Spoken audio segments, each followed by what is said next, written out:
Olha, tive duas coisas bem legais assim essa semana. Uma foi hoje, que começou um curso na UERJ meu, e o outro foi semana passada de um evento que acontece sexta-feira.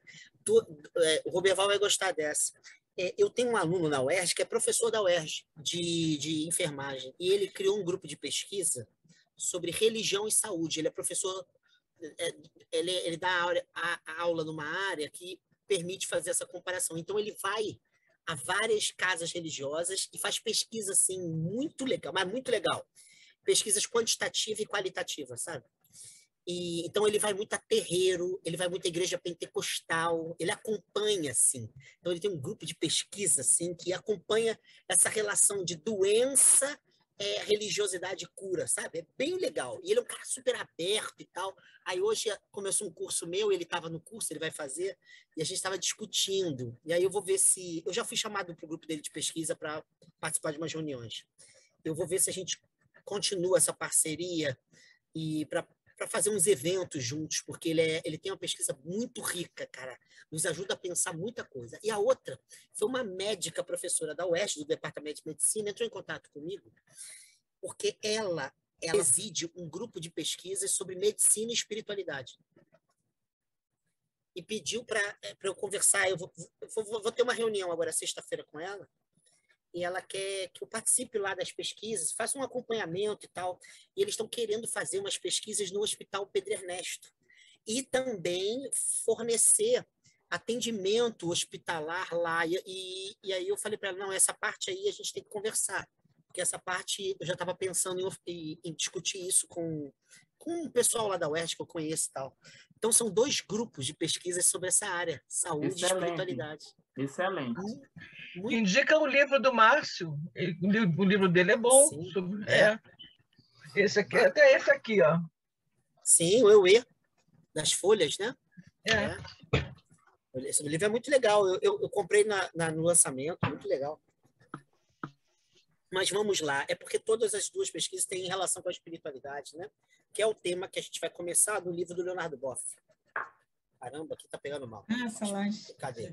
Caramba. Espiritualidade, caramba, tá pegando mal pra caramba. Ah, não, porque eu botei uma tela aqui, porque eu tô num quartinho agora e tá mó zona. Aí a tela tira a zona para vocês não acharem que eu sou realmente o que eu sou, né? Que é isso aqui. A minha vida realmente... A tua estante caiu? Não, eu estou no quartinho que é a biblioteca, porque a Aninha viajou e esse quartinho ela estudava. E eu fazia as coisas na sala. Agora eu vim para cá, a gente botou uma internet de fibra ótica, então aqui são as estantes, né? As maiores estão aqui, mas está muita zona, tem muita coisa empilhada. Aí eu consegui essa tela aqui para esconder, né? Porque eu participo de outro... Porra, aí fica mó zona, tá mó zona aqui, não sei, às vezes eu não sei nem achar os livros que eu procuro. Então tá tudo aqui. Ainda vou ter que arrumar. Aí eu botei essa tela, e a tela ela só pega o meu rosto, né? E pega assim uma angulação. Aí, se para eu mostrar o livro, eu tenho que botar na frente da minha cara. Senão não aparece. Mas vamos lá. Esse é o livrinho do Leonardo Boff, muito conhecido, porque ele é o resultado de uma palestra de 2001, que foi realizada no Planetário, aqui na Gávea. Nesse mesmo ano, ele lançou 3 livros derivados de 3 palestras. Um outro livro, a gente já mais ou menos fechou o nosso estudo esse ano, senão a gente poderia propor, chama-se Tempo de Transcendência. É um livro muito bom. E o outro livro, por ocasião da queda das Torres Gêmeas, em setembro, né, de 2001, ele fez uma palestra chamada Fundamentalismo. Eu tenho os 3 livros. E a palestra sobre fundamentalismo é muito legal. Porque ela pega o tema religioso, ele reconstrói a história do fundamentalismo, até que ele chega à relação entre religião e violência. É muito bom, assim. Então, quem quiser, a editora Sextante, que publicou a primeira edição. A primeira não, as primeiras. Depois, eu acho que a Vozes comprou o direito, uma coisa assim. Então, Vocês podem achar aí, que é fácil achar, e ele é bem barato. Eles são 3 livros bem baratos. Ora, nesse ano, ele foi chamado para fazer essa palestra, foi a segunda palestra dele. A primeira foi a Transcendência, depois essa. E ele se preocupou com uma questão, tematizar a espiritualidade a partir de um ponto de vista específico. A gente pode falar de espiritualidade por vários pontos de vista. Por exemplo, a gente pode falar da espiritualidade a partir da religiosidade, que é distinta da espiritualidade, porém, é um ponto de partida. Então, eu entro numa religião e vejo os seus códigos, os seus ritos, eu vejo as suas narrativas e penso a partir daquela religião como é que ela favorece o exercício da espiritualidade. Eu posso falar da espiritualidade pelo viés político. Hoje em dia tem muita gente que faz isso. Então, eu pego práticas políticas e penso como elas são elas condicionam exercícios específicos da espiritualidade. Por exemplo, a vida de Mahatma Gandhi, a vida de Martin Luther King. Você pode ler essas vidas a partir dessa relação, política e espiritualidade. Eu estive, esse ano passado, no final, num evento que estava a Maria Clara Bingmer sobre mística. Eu falei lá, eu e o Jimmy batemos um papo lá, era uma live. E a Maria Clara depois falou comigo, a gente tem que fazer um evento sobre mística e política, ela falou para mim. Ou seja, pensar a mística a partir da relação com a política, porque está num momento muito propício para isso. Que legal. Ou seja, existem vários pontos de partida para se pensar a espiritualidade. O Leonardo Boff diz, olha, eu não quero pensar do nada. Eu não quero uma receita de bolo chamada espiritualidade, porque isso não existe. Mas eu quero tomar como ponto de partida a situação crítica do nosso tempo. As demandas contemporâneas por sentido. Ou seja, as pessoas estão sedentas de sentido. Em muitas instâncias das nossas culturas, parece que a vida perdeu o sentido. Entende?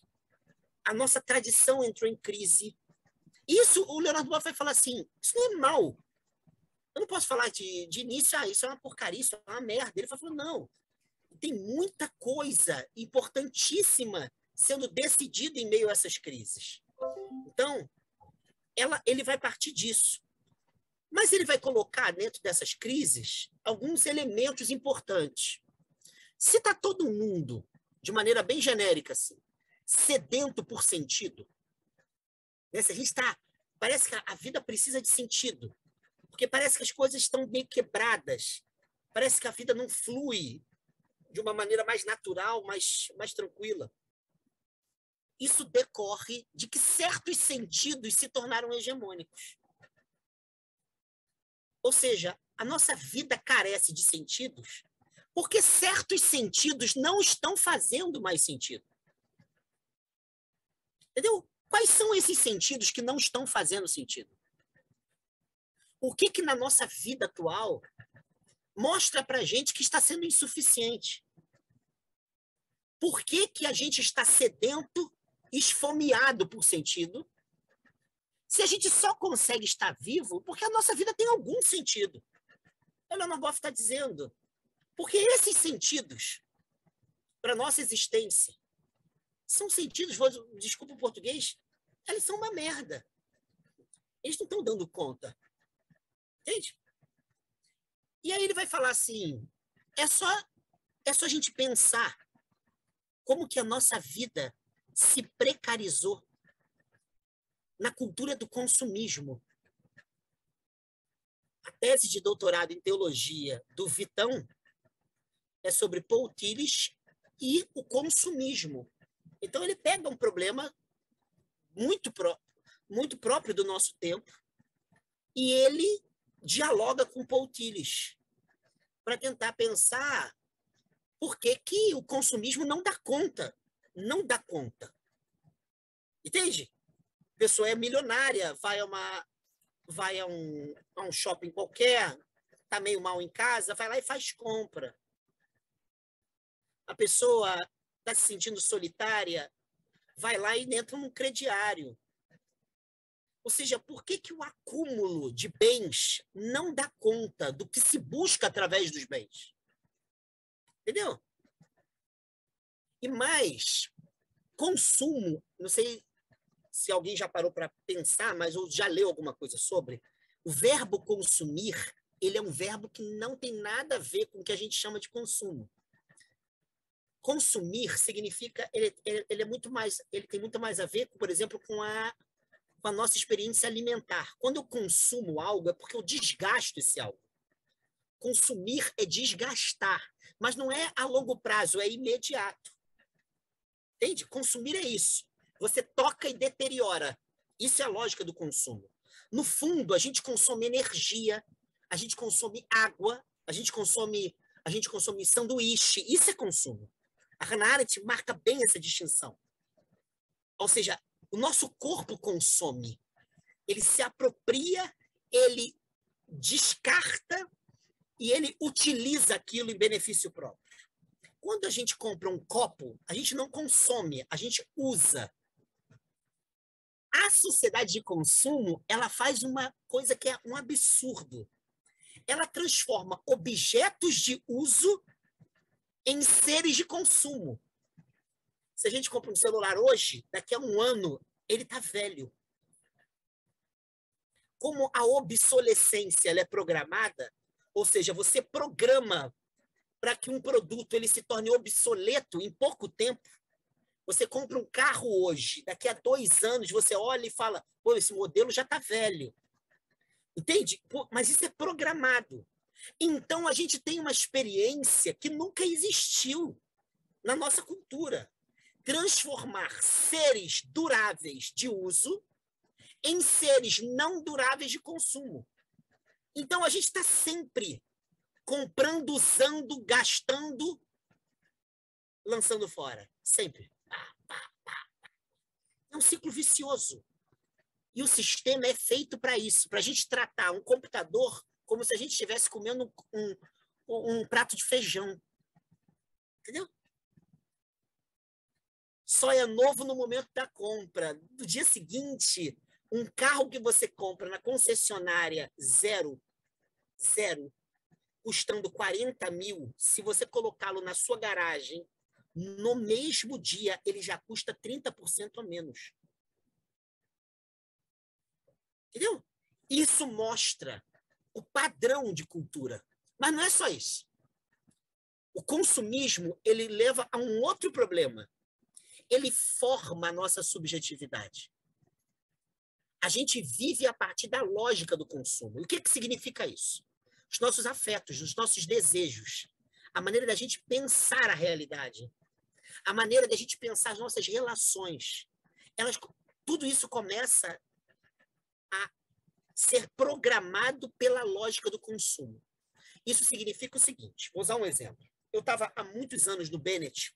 O Bennett passou por uma crise financeira grande, e tão grande que terminou em 2019, acabou, não existe mais. Mas na época estava assim, um boom da crise. Havia 60 milhões ao banco, estava um negócio assim, todo mundo sendo mandado embora e tal. É só perguntar para o Edson, você vai ver o desespero que era na época. E aí, aquelas maquiagens que as pessoas fazem, né? Tá no momento de crise, você, para começar o ano letivo, chama um palestrante de fora para dar uma palestra motivacional, onde todo mundo é herói o tempo todo, todo mundo vai conquistar tudo o tempo todo. E chamaram uma psicóloga de São Paulo. Entende? E a psicóloga, ela, todo mundo gostou dela, mas estávamos eu, uma professora de história que hoje mora na Alemanha, uma amiga minha, um professor de geografia que já se aposentou, a gente era muito amigo. E a gente ficou lá atrás, e essa professora falava assim, Alexandre, vai dar merda. Ela falava assim para mim. E eu nem sabia por quê. Eu falei, pô, a gente nem ouviu a mulher falar ainda. Falou assim, vai dar merda. Eu falei assim, por quê? Ela falou assim, eu sei quem é essa mulher. Vai dar merda. Eu falei, então tá, deixa dar merda. Não fui eu que contratei. Aí a gente está lá sentado e a mulher começa a falar o seguinte, começa a usar exemplos de casamento. Ela fala assim, então, seu marido chega em casa e está naqueles dias Mas você vai negociar com ele. Sabe como é que é a vida, né? É um verdadeiro negócio. Ó. E ela diz assim, mas você que é mulher e quer dominar a sua casa, você vai fechar um bom negócio. Você só vai ceder o que ele quer se você vender o que ele quer por um alto preço. E qual é o alto preço? Ela começou a dizer. Ele agora vai ter que te dar isso, te dar aquilo, te dar aquilo, te dar aquilo. Cara, tudo era consumo. E aí ela disse assim, tá gravando, Solange? Tá gravando. E aí disse assim, mas não é só isso. Aí ele chega de mau humor. E você, bonita, com essa autoestima, não vai ficar por baixo. Você vai chegar para ele e falar assim, aí, maridão, não começa com essa brincadeira, não. Porque eu me separo de você e entro para o mercado afetivo. Entro para o mercado afetivo. E logo eu vou ter outro dono. Cara, olha só. Todo mundo ria. Aí, essa minha amiga Juliana falava assim, eu falei que ia dar merda. Falava para mim assim, eu começava a rir. Porque eu entendi, eu pensei que era merda outra, mas aí eu entendi o que era. É que ela fazia uma palestra só com o imaginário mercadológico. Entende? Entrar no mercado afetivo é isso. Você sai de uma relação, você entra no mercado e você vai ser consumida. E você vai ser comprada, vai ser negociada. E você vai comprar, vai negociar, vai usar e vai descartar. É isso que ela quis dizer. E ela não está errada. Entende? Ela não está errada. Há alguns anos eu li uma pesquisa muito legal sobre a monogamia nas sociedades ocidentais atuais. O que a gente pensava da monogamia até meados do século XX? Geralmente era o seguinte, a mulher se casava virgem e se casava com um homem que seria para a vida toda. Essa é isso. Até meados da primeira década, da primeira metade. Beleza, é isso? É. Aí chegam as revoluções feministas e outras coisas, e aí acontece o seguinte, e diz o texto, a sociedade de consumo, a entrada da mulher no mercado de trabalho, epa, e aí diz o seguinte, ainda o ideário da nossa sexualidade é monogâmico, mas agora, com a cultura de mercado, nós vivemos monogamia sucessiva. Essa expressão é muito boa, monogamia sucessiva. Você é monogâmico agora, depois, com bilhões de parceiros ou parceiras. Você tem a pluralização das parcerias. Só que o que a pesquisa está dizendo é que isso pode ter muitos sentidos. Pode ser um sentido de enriquecimento afetivo, mas pode ser um sentido que é esse mercadológico, de troca de produto. Eu não estou dizendo que esse é o único, não. É só para dizer que as sociedades de consumo, elas criam uma hegemonia, não só no campo da relação de compra, mas na instauração de valores, de sentidos para a vida, que são sentidos de consumo. Então, tudo é fogo fato. Os nossos amores podem ser intensos agora. Eu quero viver e morrer com essa pessoa. E amanhã não tem nenhum sentido. Porque tudo é fogo fato. Assim como o consumo. Você está com fome, tocou a sua boca na banana, você destruiu a banana. Isso é consumo. Então, é isso. Tocou, se transforma. Então, o que o Leonardo Boff faz é colocar como ponto de partida a carência de sentido num mundo onde tem muitos sentidos. Mas todos esses sentidos não fornecem muito sentido à vida. Entenderam? É óbvio que nossa vida tem muito sentido. Cada vez se proliferam novos sentidos. São os sentidos que o celular nos dão. Né? O celular dá sentido pra caramba. Onde o Tinder te dá, né? Onde o aplicativo de relacionamento, já casei muitas pessoas que se encontraram conhecendo no Tinder, isso não é problema. Mas pode te dar, a internet pode te dar milhões, cara. Ou seja, a gente tem várias instâncias que fornecem sentido. O que o Leonardo Boff está querendo dizer é a qualidade desse sentido que está sendo questionado. Essa qualidade. É que vida qualitativamente está sendo cultivada a partir desses sentidos. Eu estava conversando com uma menina que é prostituta, isso foi ano passado, e ela fez uma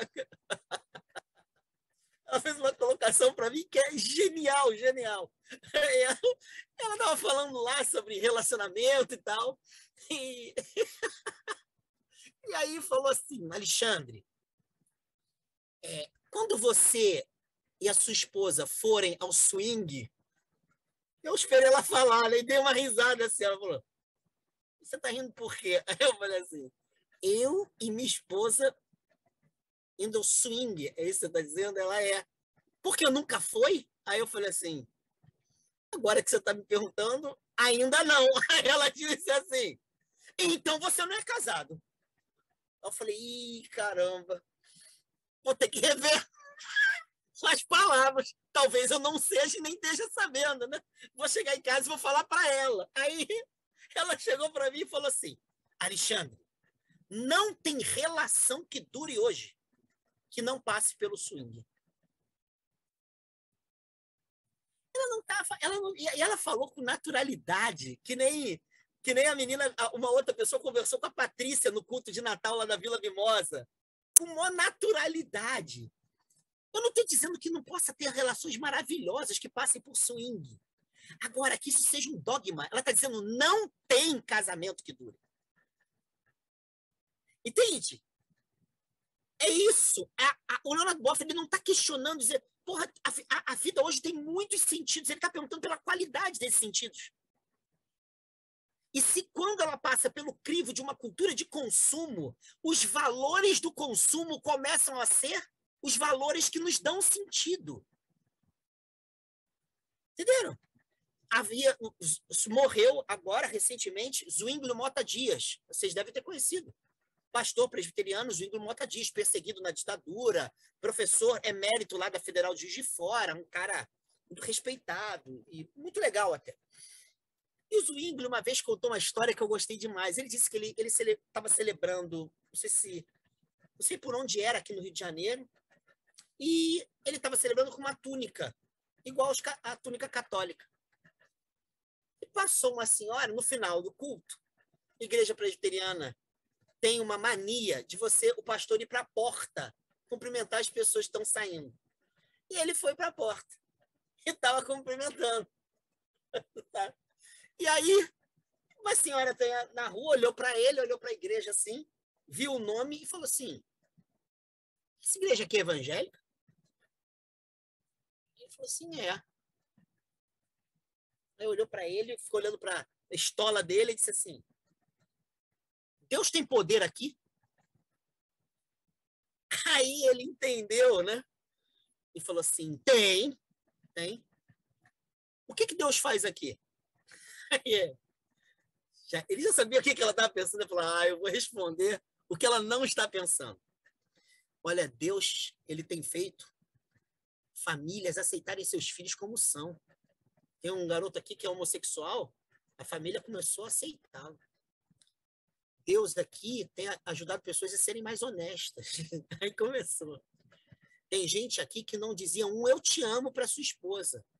Agora está começando a dizer que ama. Aí começou a dizer, cara, a mulher olhou, fez uma cara de nojo e disse assim, Deus aqui tem dado emprego? Tem tirado bola das costas? Bola das costas, eu até falei para ele, rapaz, são conceitos profundos, você não estudou, você estudou na Alemanha, na Áustria, eu acho que ele estudou, você não estudou bola nas costas. Bola nas costas é um conceito diferente. Aí ele falou assim, eu nunca perguntei para as pessoas. Aí ele falou, então não é o verdadeiro Deus. Qual é o critério para identificar o verdadeiro Deus? É o critério de uma sociedade que alimenta formas de vida baseadas na funcionalidade, pragmatismo e consumismo. Entendeu? Leonardo Boff vai dizer, esse é o ponto de partida para a gente pensar a espiritualidade. Porque esse ponto de partida, ele atua, inclusive, nas religiões. Acabei de dar um exemplo. Não é? Eu estava vendo outro dia um documentário. Eu tenho aqui em casa um documentário, mas nem sei onde que está, um DVD antigo. Mas eu tenho um documentário antigo sobre os vários médiuns que receberam o famoso Dr. Fritz. Eu conheci um médium que participou, inclusive dei palestra lá em 2006, 2007.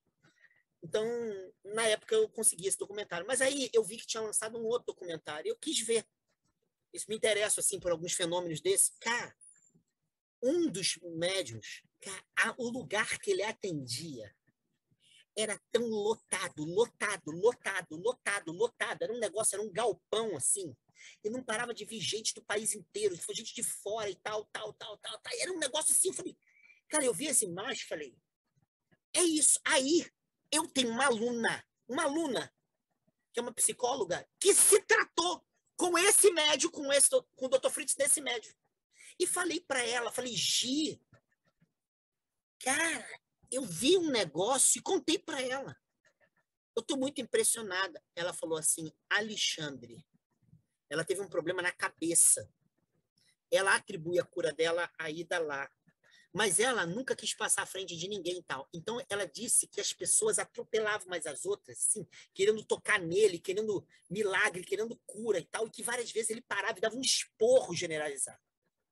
Aí ela dizia assim, ela disse assim para mim, Alexandre, aquilo parecia uma feira. Sabe? Feira, essa relação religiosa com a saúde pode ser uma feira. Pode ser interesse próprio, egoísmo, disputa, eu quero o meu milagre. Isso tem tudo a ver com a nossa cultura. É isso que o Leonardo Boff está querendo dizer. Ou seja, para tematizar a espiritualidade, eu tenho que mais ou menos captar por que ela é tão relevante num tempo em que muitas instâncias da nossa cultura dão sentido à vida humana. Mas a gente está notando que esses sentidos são uma bosta. Eles qualitativamente não respondem por uma série de demandas da nossa caminhada. Eles não estão dando conta. Então, esse lugar é que interessa ao Leonardo Boff. Entende? Ele começa abrindo, olha, o meu ponto de partida. Esse é o meu ponto de partida. Essa cultura secular, consumista, pragmática, funcional. Esse é o meu ponto de partida. Pegaram? E por que eu estou dizendo isso? Vocês podem ler lá no texto. O texto, é claro, ele fala isso brevemente, mas é muito importante tomar isso como algo relevante. Ele coloca esse ponto de partida para falar que esse tema ele não responde por qualquer coisa. A espiritualidade ela não responde por qualquer coisa. A espiritualidade ela responde pela qualidade do sentido da nossa caminhada. É isso. No fundo, a gente poderia dizer, o que está em jogo nesse livro inteiro é o questionamento, a partir de várias instâncias, sobretudo instâncias religiosas, sobre a fome que a vida humana tem por ter sentidos que façam a própria vida valer a pena. Mas não parcialmente. Porque eu posso ser bilionário e extremamente infeliz. Isso é uma das possibilidades mais comuns. A pobre jovem rica, né? Uma amiga minha, ela está se tratando com uma médica que é amiga do filho, que é um advogado. Amigona. E essa médica, uma médica muito estudiosa e tal, cobra para ela metade do valor dela, que é altíssimo, porque ela não tem plano de saúde. Então, muito concorrida e tal. Ela faz pesquisa da Fiocruz. É uma mulher aí dessa área, né, de pneumatologia, muito importante aqui no Rio. E ela é uma jovem pobre, ela é uma pobre jovem rica. É uma mulher com muito dinheiro, teve uma excelente herança e vive de feridas que ela não sabe de onde vem. Então, ela estava falando para mim, ela me chama de bichinho. Bichinho, olha, é impressionante. Porque nada que você dê para ela tira a ferida que ela tem. Entende? ferida. Você pode dar qualquer coisa, não some. Mas qual é a ferida? A ferida central dessa mulher é de um sentido pelo qual quem ela é vale a pena neste mundo. É isso que o Leonardo Boff vai falar. A relevância da espiritualidade é porque a espiritualidade não fala de setores da nossa vida. O setor financeiro, o setor sexual, o setor religioso, o setor das amizades. A gente tende a compartimentar a vida. E a gente setorializa. Não, a minha vida tem muito sentido no âmbito material, porque eu trabalho bem, eu ganho bem e eu acumulo bem. Entende? A gente setorializa. Aí fala, mas essa parte aqui da minha vida, ela não tá boa. Eu tenho que dar mais uma ênfase na parte amorosa. Aí você vai para a parte amorosa. Mas a vida não é assim. A vida não é uma pizza cortada. Ela é uma pizza inteira, cheia de elementos. Ou seja, a pluralidade dos elementos da vida não cria fragmentos. Quando a Gabi está aqui, quem está aqui não é uma parte da Gabi, a parte intelectual. A parte emocional dela está dormindo. Não, é a Gabi, entendeu? É a Gabi que está aqui. Quando a Gabi está conversando com a Ângela, não está a Gabi, a Gabi companheira. Não, está a Gabi. Em outras palavras, a multiplicidade de experiências humanas abarca a totalidade do humano. Entenderam? A multiplicidade das nossas experiências abarca a inteireza de quem somos. Se eu estou tendo relação sexual, é o Alexandre que está tendo, não é a parte sexual do Alexandre. E nesse Alexandre que está ali, está a infância do Alexandre, os traumas do Alexandre, as alegrias do Alexandre, as conquistas do Alexandre, as amizades do Alexandre. Está tudo se tornando presente em meio a uma experiência. Como disse Alberto Caeiro muito bem, a parte é o todo, porque o todo está na parte. Alberto Caeiro, heterônimo de Fernando Pessoa. Ou seja, a cada momento, nós somos inteiramente quem somos em tudo que vivemos. A nossa sociedade ela é de fragmentação. A gente acha que existe uma Solange mãe, uma Solange de fé, uma Solange amiga, uma Solange filha, uma Solange... Entende? Tudo fragmento. Não, existe a Solange acontecendo como mãe, acontecendo como amiga, acontecendo como esposa, acontecendo como filha, acontecendo no momento da oração. A Solange está inteiramente em tudo que ela faz. É exatamente por isso que a espiritualidade ela é extremamente importante. Porque a gente vai ver que a palavra espiritualidade ela diz respeito a um modo de atuação da inteireza de quem somos em tudo que realizamos. E a pergunta pela espiritualidade não é a pergunta pelos setores da vida, é a pergunta pela qualidade do nosso viver. A qualidade do nosso viver. Morreu uma pessoa que eu amo. Como eu estou chorando? Isso é espiritualidade. Não é se eu estou chorando. Não é se eu não estou chorando. Como eu estou chorando? Ou seja, como que o Alexandre está inteiramente lidando com o luto? Como que o viver do Alexandre está acontecendo no luto? Ou seja, a espiritualidade ela está sempre questionando a qualidade da inteireza do viver que é nosso. Em cada relação, em cada experiência, em cada desejo, em cada pensamento, em cada ato, em cada brincadeira.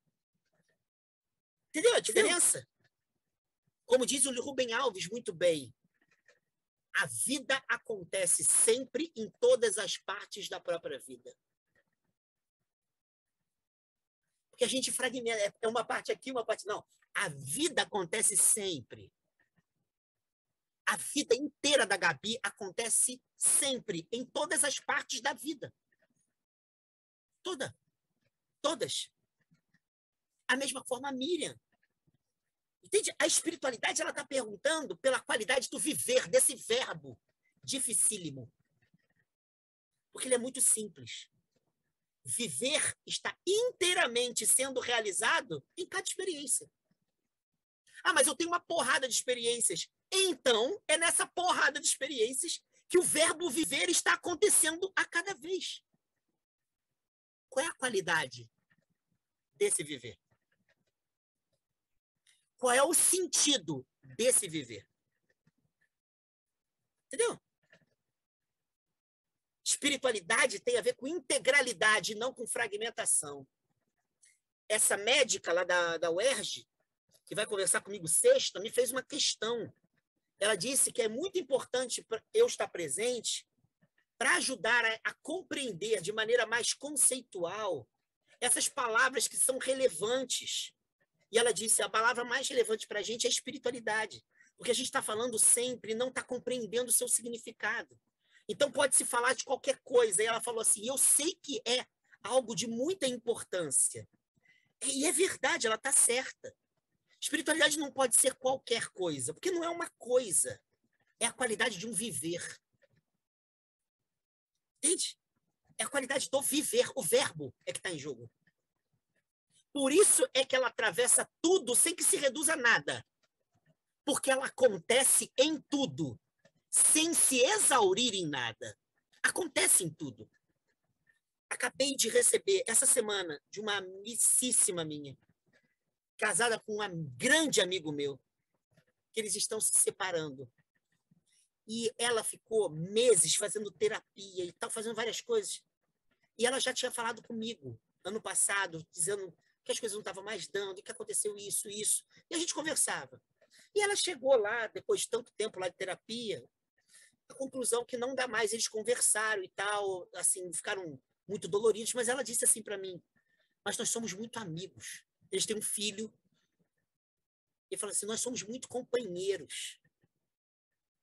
Aí ela disse assim, eu não queria que as coisas fossem tão ruins como estão sendo.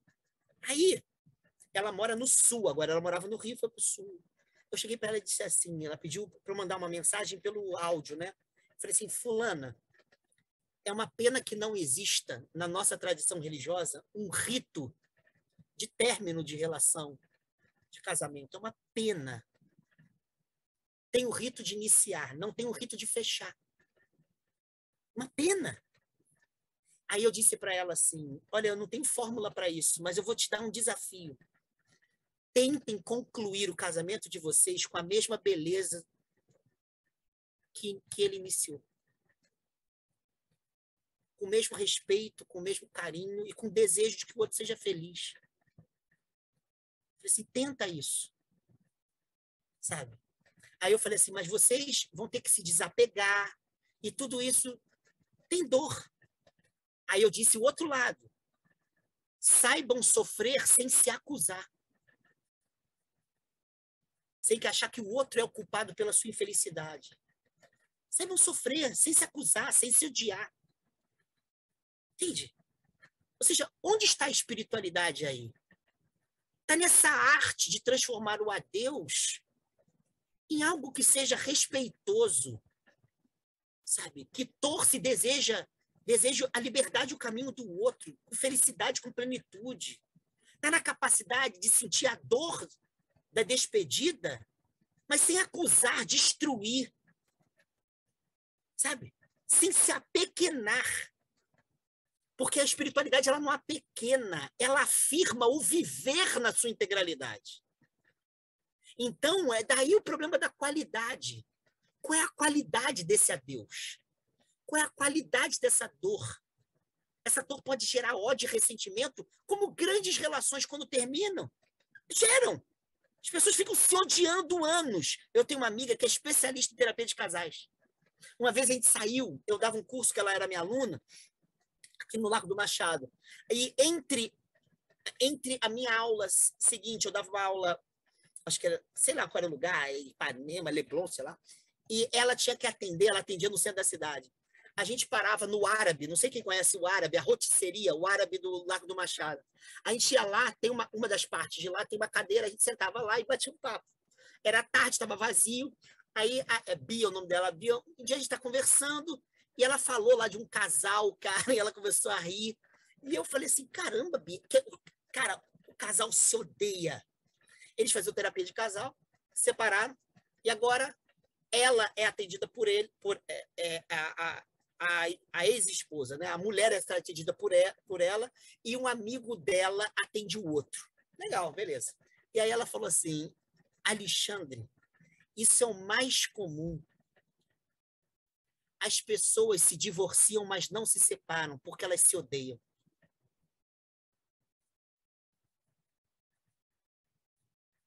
O ódio conecta. Mas que espiritualidade de merda! Que viver merda é esse? Entendeu?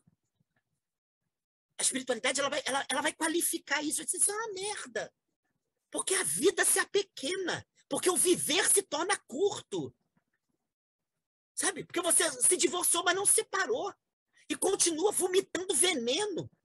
Né? Como disse o Shakespeare muito bem, o primeiro a se envenenar com o próprio veneno é quem despeja o veneno.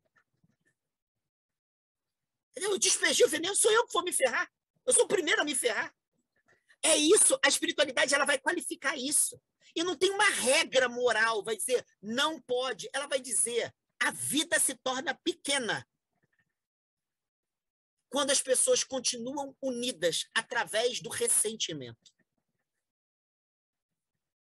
Então, o ponto de partida do Leonardo Boff é exatamente mostrar que a gente está num tempo onde cultura de massa, consumismo, pragmatismo, funcionalismo não dão conta.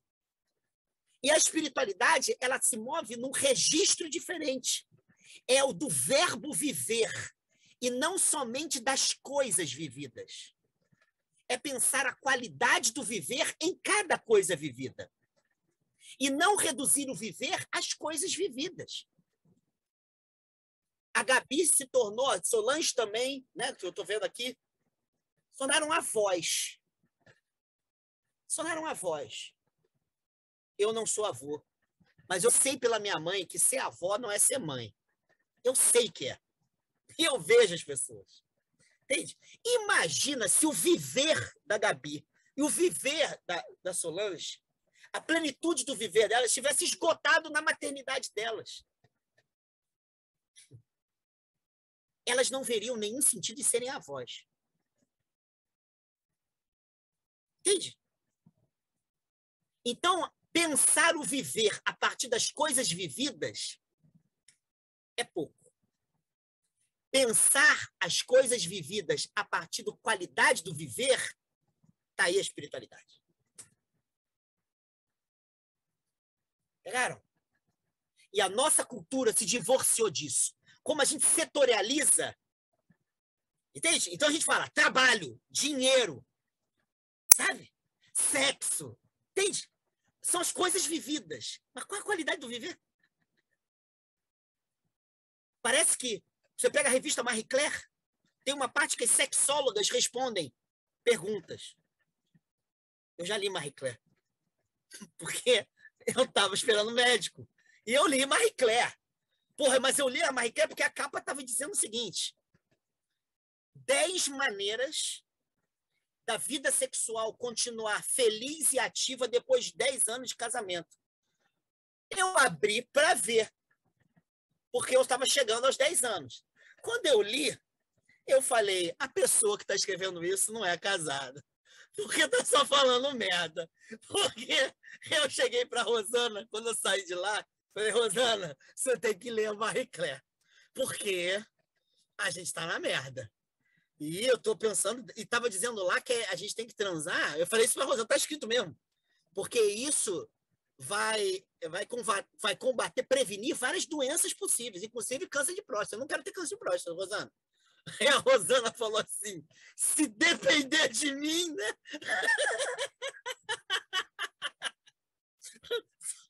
Você vai se ferrar, meu amigo. Ou seja, cara, me desculpa, mas a gente está numa cultura em que a gente avalia a vida pela quantificação dos atos sexuais. Dentro ou fora, não interessa se é do casamento ou não. Sabe, isso não significa que essa experiência não tenha muito sentido, mas significa que a gente está numa cultura que esgota o sentido em cada experiência.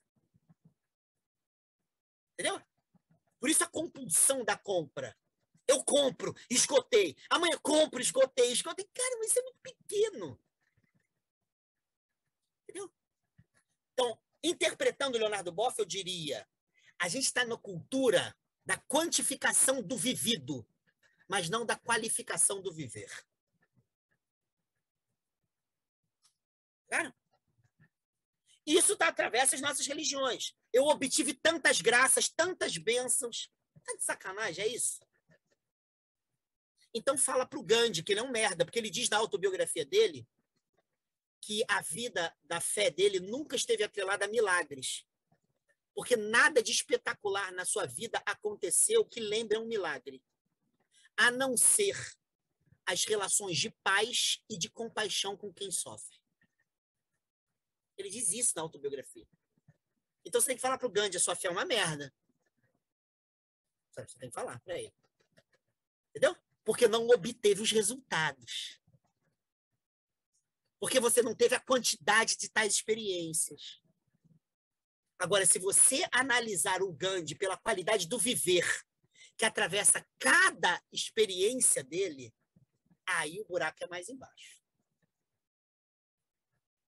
Entenderam? Uma amiga minha veio falar comigo sobre essa questão de casamento. Ela é casada e teve lá... Eu fiz o casamento dela. 3 anos ou 4 anos depois, sei lá, ela veio falar de problemas de casamento. Eu comecei a rir. Falei, fulana, cara, você tá de sacanagem comigo? Isso é sério? Você tá brincando que esses são os seus problemas? Aí comecei a conversar com ela. Olha, já passei por isso, por aquilo. Conheço gente que passou por isso. E ela chegou e disse assim, mas então como é que você continua casado? E eu falei assim, porque o nosso amor não se esgotou nessas experiências.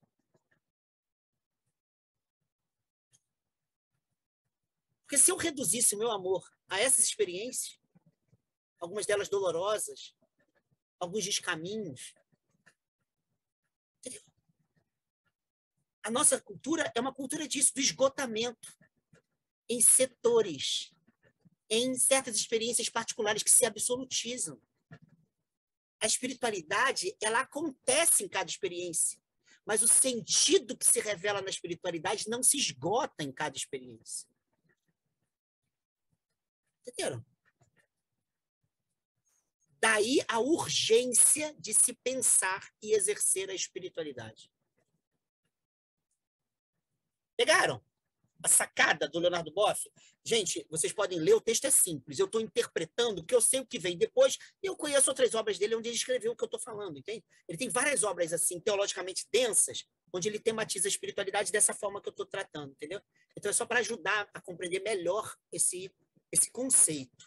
Só que ele continua o texto, no número 2, e ele pergunta, mas vem cá, como é que a gente pode caracterizar de uma maneira simples a noção de espiritualidade?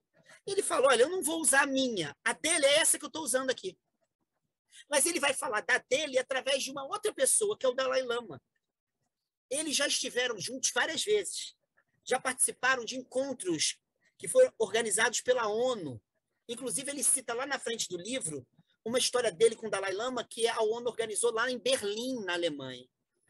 Então, ele conhece o Dalai Lama já há algum tempo, e ele cita uma obra do Dalai Lama que é sobre a ética para o novo milênio, que é uma obra que foi publicada no Brasil, acho que no ano 2000 ou 99. Então, o Dalai Lama está pensando numa ética para essa transição para um novo milênio, cultura, né, do mundo globalizado e tudo mais. E o Dalai Lama se pergunta, ele diz que a gente precisa de uma ética baseada na relação com a espiritualidade. Mas ele pergunta, mas o que é a espiritualidade? E aí o Boff fala, eu vou pegar a resposta dele. Ele diz, espiritualidade é tudo que produz uma transformação interior.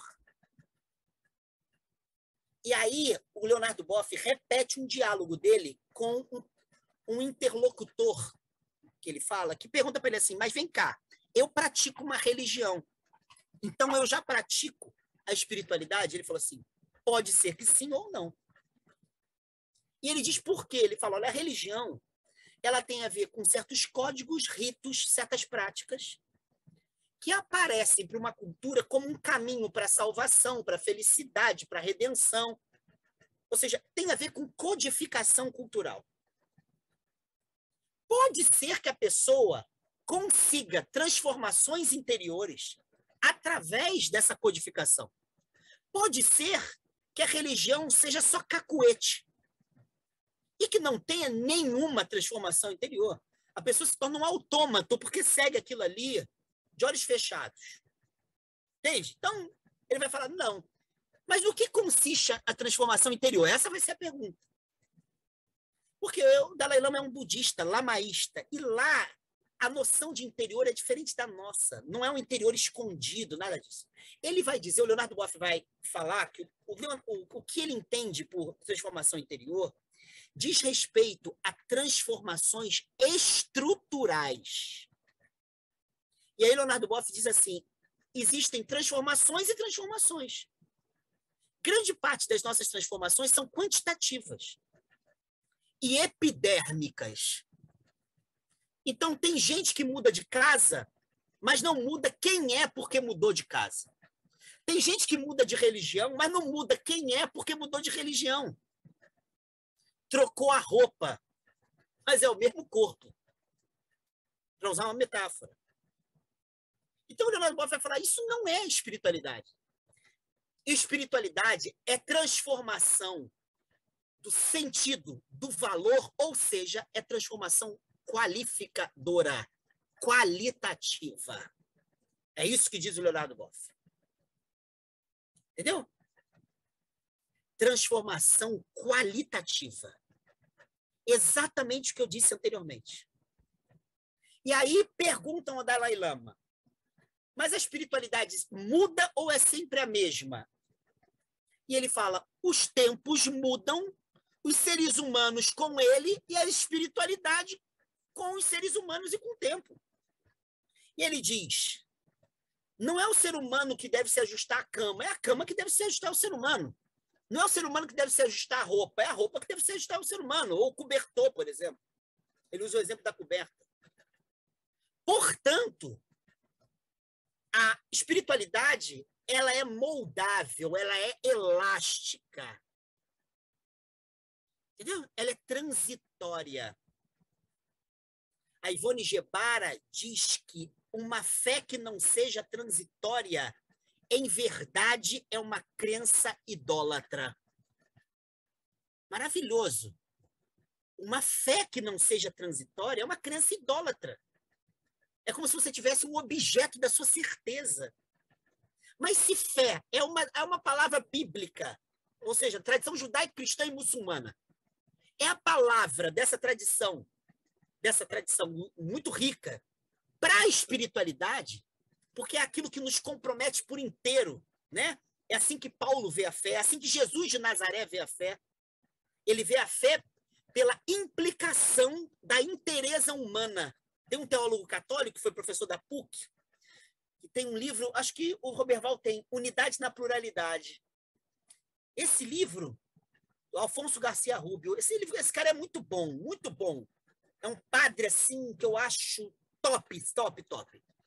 Esse cara diz que a fé, ele diz assim, é o ato da pessoa inteira. É o ato da pessoa inteira. Espiritualidade é o exercício transformacional da pessoa inteira. É isso que o Leonardo Boff está vendo no Dalai Lama. Por isso que eu disse que tem a ver com o verbo viver, não somente com as experiências vividas, porque implica o viver humano na totalidade das suas relações, das suas experiências. Então, espiritualidade é isso. É uma transformação qualitativa que implica o ser humano por inteiro. Por isso que o Dalai Lama diz que é uma transformação do interior. Interior não é lá dentro de mim. Interior é a estrutura de quem eu sou. É assim que diz o Leonardo Boff. É transformação estrutural e não epidérmica. Implica a Gabi Gabi por inteiro a cada momento. Então, a Gabi vai se fazendo, vai se construindo, vai se inventando nesse percurso. É isso que está em jogo. Mas depois o Dalai Lama coloca alguns sentidos, alguns valores para qualificar essa transformação. Porque tem gente que se transforma por inteiro, qualitativamente, portanto, mas se torna uma merda. Entendeu?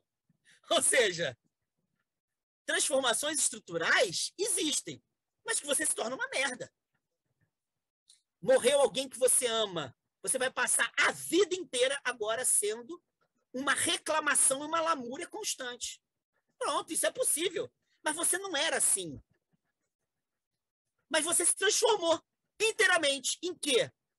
Em alguém cabisbaixo, que fica lamuriando, que acha a vida toda uma merda. Sabe? Isso é possível. Entendeu? Então, o Dalai Lama, ele não para aí. Ele fala, mas que qualidade é essa?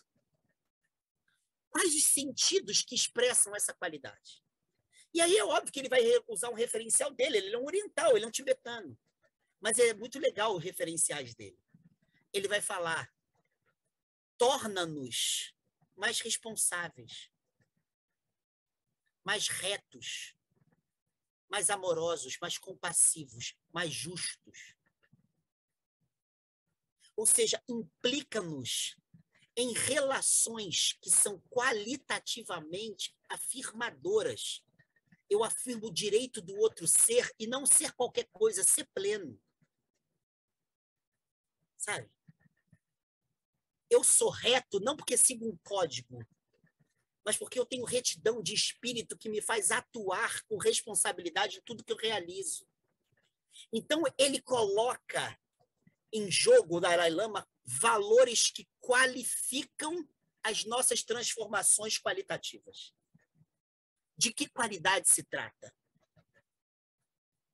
Se trata de qualidades que fazem as nossas relações, as nossas experiências na sua diversidade serem vividas afirmativamente, não violentamente, não ressentidamente, porque a gente pode viver tudo à luz do ressentimento, tudo à luz do ódio, tudo à luz da violência, tudo à luz da indiferença. Pode.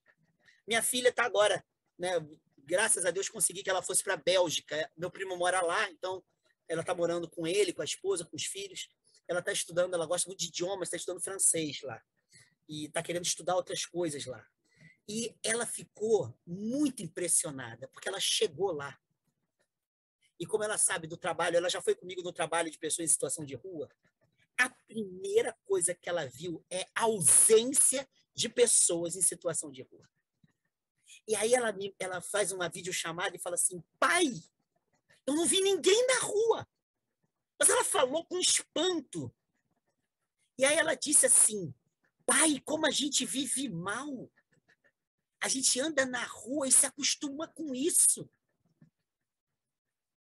Cara, eu fiquei tão feliz por ela, porque ela teve esse choque. A gente naturalizou a indiferença a quem está na merda. É isso que ela está falando. Ou seja, existem transformações qualitativas que tornam a gente indiferente ao sofrimento do outro.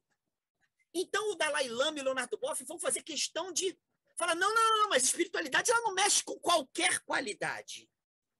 Ela mexe com qualidades afirmadoras, que afirmem a vida na sua relacionalidade, na sua interdependência.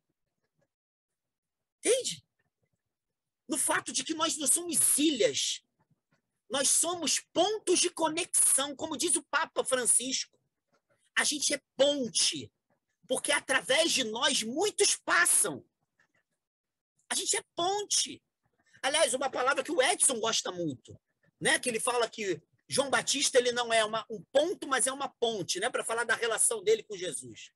O Papa Francisco ele disse que a vida é uma ponte, porque atravessam a gente uma multiplicidade de seres, de pessoas. Né? É isso. A gente é, para usar uma palavra que os espíritas gostam muito, mas na sua raiz, a gente é médium. A gente é mediação. Para usar uma palavra que as religiões afro-brasileiras gostam muito, a gente é encruzilhada. Ou seja, um ponto onde os caminhos se intercedem. Isso que é uma encruzilhada. Encruzilhada não tem nada a ver com beco sem saída, isso não existe. Tem a ver com multiplicidade de caminhos, de relações que se cruzam. Para usar uma metáfora cristã, tirando a parte de maldição, a gente é cruz, porque a gente é cruzamento de vetores. Então, a qualidade que a espiritualidade fornece tem a ver com esse entrecruzamento, tem a ver com os outros, tem a ver com os seres não humanos. Então, essa percepção da Aninha, eu fiquei tão feliz por ela. Ela teve uma outra percepção, ela disse assim, ela estava maravilhada, ela disse assim, pai, eu conheci muita gente que não é rica aqui, mas vive com dignidade. Essas são observações de quem está apontando para a qualificação do nosso viver no mundo. Entende? Para terminar hoje, que é o terceiro momento, hoje eu dividi em 3, o Leonardo Boff, ele vai falar de um dado bem básico. Mas como é que isso se distingue das religiões? Isso que é importante. Na próxima vez, ele vai falar que como muitas vezes a religião destrói a espiritualidade. É isso que ele vai falar em seguida. Mas ele também vai falar como muitas vezes há uma relação saudável entre religião e espiritualidade. Claro. Muita gente aqui tem essa relação muito saudável. Entende? Então ele faz questão de parar e dizer, olha, apesar da religião ser o grande lugar que a nossa cultura forneceu para a espiritualidade, ela não se esgota lá e muitas vezes ela é praticada por pessoas que não têm nenhum vínculo com religião alguma e sequer precisa das crenças religiosas.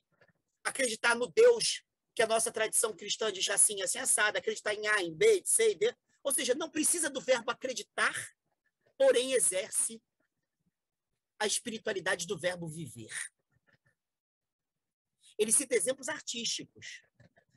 A arte tem uma relação com a espiritualidade grandiosíssima. A experiência do belo, do grotesco, do sublime na arte. Porra! É de uma sensibilidade, sabe, para certos sentidos do viver humano no mundo. Então ele cita isso. Mas o que ele vai dizer é que há uma distinção de nível. Isso que interessa a gente aqui. Ele vai dizer mais à frente o seguinte, eu já vou adiantar. Toda religião nasce de uma experiência espiritual. Mas nem toda experiência religiosa prolonga a experiência espiritual. Então, a religião é uma resposta cultural, normativa, codificada, litúrgica, comportamental da espiritualidade, uma resposta à espiritualidade, perdão. Mas ela não é a espiritualidade. Ela nasce sem ser a espiritualidade. Por isso, Leonardo Boff vai mostrar as patologias que acontecem se você pensar que a saúde, a boa saúde dessa relação é quando a religiosidade ela expressa a espiritualidade, mas ela não é a espiritualidade. Porque os atos religiosos, eles terminam. A espiritualidade, ela é a cada vez, ela é contínua. Ela tem a ver com viver, não com as experiências vividas somente. Você lembra? Então, a religiosidade, quando ela fomenta, ela nasce, ela forma um círculo, nasce da espiritualidade e fomenta a espiritualidade, ela está a serviço ela é um meio para, ela é saudabilíssima. Mas quando a espiritualidade ela se torna servil à religiosidade, acabou. É uma patologia. Entendeu? A gente vai se tornar refém dos códigos, dos comportamentos normativos, do livro. O Leonardo Boff fala do livro. A gente se torna refém da Bíblia. Eu leio a Bíblia quase todo dia. A Bíblia é importantíssima, mas a Bíblia não é a espiritualidade. Se a gente levar a sério que os inquisidores eram estudiosos da Bíblia, a gente vai notar o quão patológica pode ser a relação de espiritualidade e religiosidade. Entende? Como diz o Paul Tillich muito bem, palavra de Deus não é um livro. É qualquer coisa que aponte para a incondicionalidade do mistério. Aí ele diz, até um maço de cigarro pode ser palavra de Deus. Quem disse é Paul Tillich, não sou eu, não. Entende? Porque quando a gente vira bibliólatra, acabou a espiritualidade. Quando a Bíblia deixa de ser um meio que aponta para a arte de viver, sem querer engarrafar a vida, quando ela deixa de ser isso, acabou a espiritualidade. Agora a gente tem a patologização da espiritualidade. Entendem?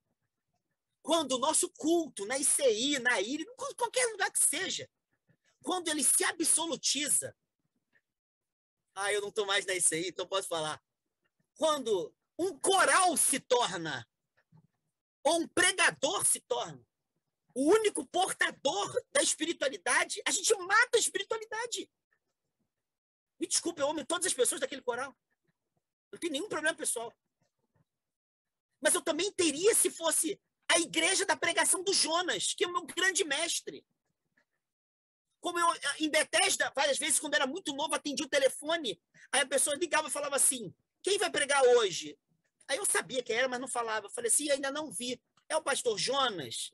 Aí eu fingia que ia procurar lá, estava na minha mão, falava assim, hoje é o Neemias. Então quando é o Jonas? Entende? Se a espiritualidade se esgotar na palavra de alguém, meu amigo. Entende o que eu estou dizendo?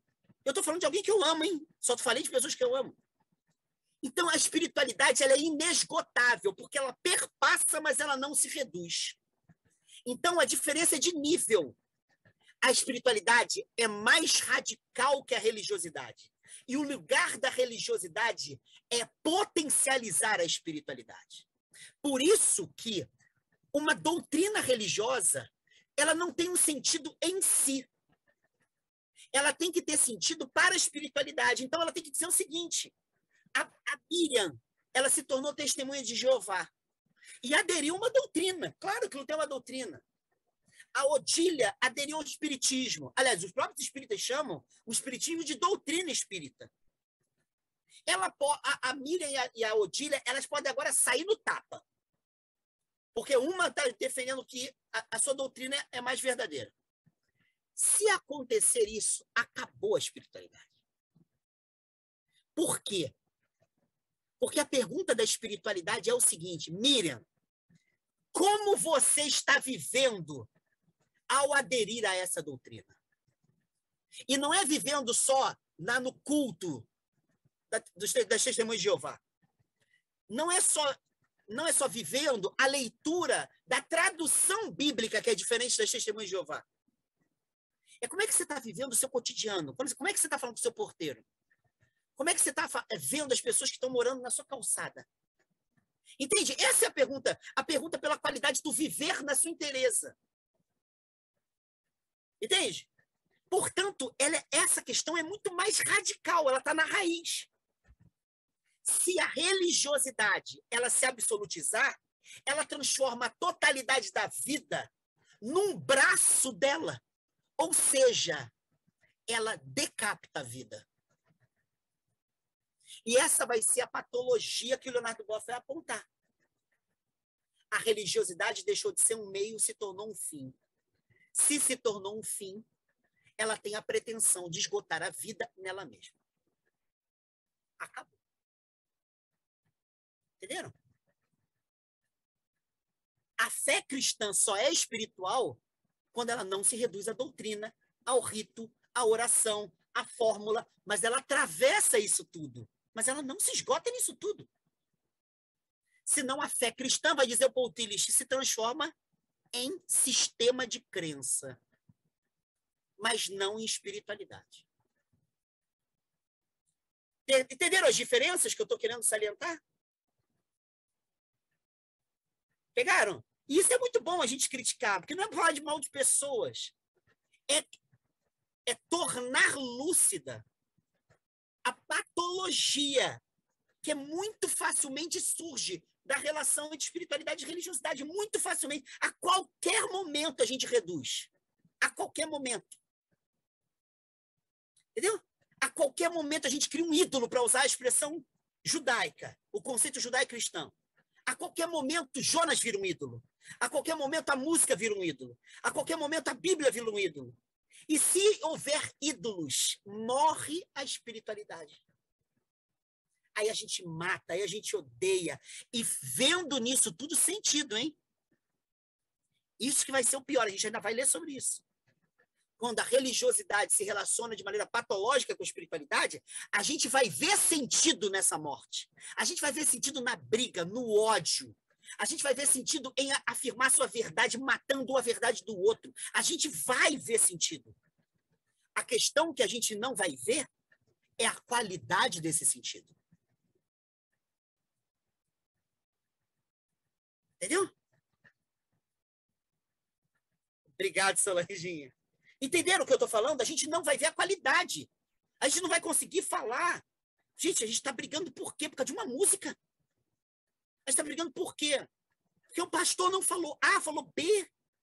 Caraca, a gente está se matando, cara. Peraí, não estou entendendo, cara. Sabe, mas rapidamente a gente não consegue ver. A gente não consegue ver o ridículo, que é a autonomização da religiosidade diante da espiritualidade. Entendeu? Pegaram? Leonardo Boff diz no outro livro, ele fala uma coisa bem bonita. Ele fala assim, homens espirituais, mulheres espirituais, elas não são reconhecidas por aquilo que eles acreditam. Elas são reconhecidas pelo quanto de vida elas inspiram. A espiritualidade, ela inspira viveres grandiosos. E não doutrinas mais verdadeiras ou menos verdadeiras. E é verdade. Quem já teve contato, vocês têm com pessoas espiritualizadas ou são espiritualizadas, você vê que você olha e você se emociona, você se inspira. Você quer ser. Você quer ser, você quer viver de maneira que vale mais a pena.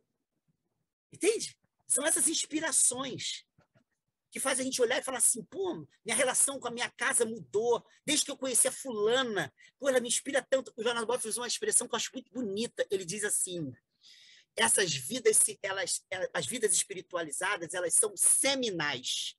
O que é seminal? Seminal vem de semente.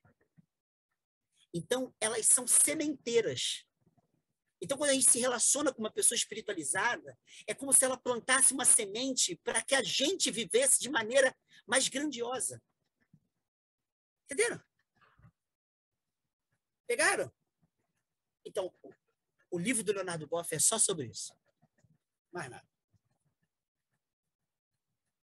Vamos? Muito bom, né? Bonito, eu acho lindo isso aqui. Desculpa, não estou falando mal de ninguém, juro. Eu só pensei numa situação que eu passei, vocês passaram. E a gente tem que falar, gente, cadê a espiritualidade? Isso aí é o sopro da espiritualidade. É liberdade da espiritualidade. Isso que é bonito dessa história, né? É só gente maluca na ICEI. E maluca porque é espiritual, não é isso? Porque sobe o morro, porque criou o CREI, porque chamou o Newton Bonder para pregar, porque teve o Edson como uma sementeira. Porra, a história é linda. Falta essa loucura, né, na gente. A loucura, a espiritualidade é sempre loucura. Nunca normalidade. Se fosse normalidade, seria refém da norma. Mas já viu São Francisco de Assis? Já viu um grande frei que seguia São Francisco, Frei Junípero, que ficava pelado porque dava as roupas para os pobres? E ele achava que ficar pelado era servir a Cristo, porque era colocar tudo que ele tinha a serviço de quem nada tinha. E ele tomava esporro dos padres, dos superiores, inclusive de São Francisco. E aí, quando ele contava a versão dele, São Francisco amolecia e falava assim, Junípero, continue nesse caminho. Entendeu? Nu. pelado, maluco. Isso é uma vida espiritual. Vamos? Desculpa, ninguém vai ficar nu agora, tá? Só daqui a pouco.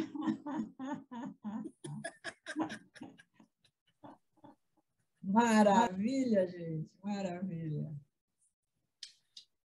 Legal, bonito, né? Muito lindo, Alexandre. Eu acho esse texto do Leonardo Boff muito marcante. Muito inspirador. E ele estava muito inspirado quando ele... Eu ouvi a palestra dele. A transcrição da palestra, é claro que ele corrige uma coisa ou outra, mas ele fala de uma maneira tão bonita, tão poética, sabe? Que legal. E aí, galera, e vocês? O que vocês pensam? O que vocês gostariam de complementar? Ou quem está lendo, né, gostaria de mencionar algo que eu deixei de lado e tal? Não, só queria comentar o seguinte. Ontem, eu tenho assistido culto na IBAB, na Igreja Batista da Água Branca, do Kivitz. Estou escutando. Fala um pouquinho mais Tá dando para alto. ouvir? Tá dando para ouvir? Agora sim. Tá. Eu tenho assistido, desde que começou a pandemia, eu tenho assistido culto na IBAB, na Igreja Batista da Água Branca, em São Paulo, que é do Ed Reni Kivitz. E ontem, no culto da noite, o tema da mensagem foi Carta aos Espirituais. Em 2020, ele fez uma série de pregações, e o nome da última pregação foi Carta ao Novo Mundo. E, por conta disso, ele foi expulso da Ordem dos Pastores Batistas. E ele terminou o culto de ontem perguntando, nessa situação que nós estamos vivendo, nesse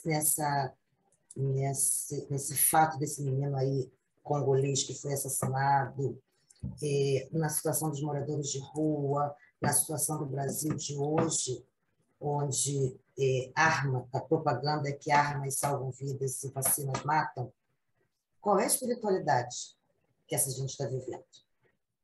Né? Qual é a espiritualidade que está vivendo quem está assistindo a tudo isso? E foi bastante interessante a pregação dele ontem. Foi bastante interessante. Só que ele não fala de espiritualizados, ele fala assim, de pessoas espirituais. Que é como Paulo fala, né? Bem legal. Mas é a mesma coisa que a gente está discutindo, né? Ele baseou-se lá na carta de Paulo, aos Efésios, né? Ele falando sobre isso, exatamente, e que ele fala que, para Paulo, ele interpretou dessa forma, que quando Paulo fala em seres carnais, ele fala dos que já viram a luz, mas vivem na treva. Né? Que é o que a gente está vendo hoje em muita gente aí. Né? Você está certíssima. O Paulo tem uma distinção que é muito conhecida entre viver segundo a carne e viver segundo o espírito. Daí ele fala dos carnais e espirituais. E é um viver conforme ao viver. Entendeu? A espiritualidade é um viver segundo o espírito. Entende? A anti-espiritualidade é um viver segundo a carne.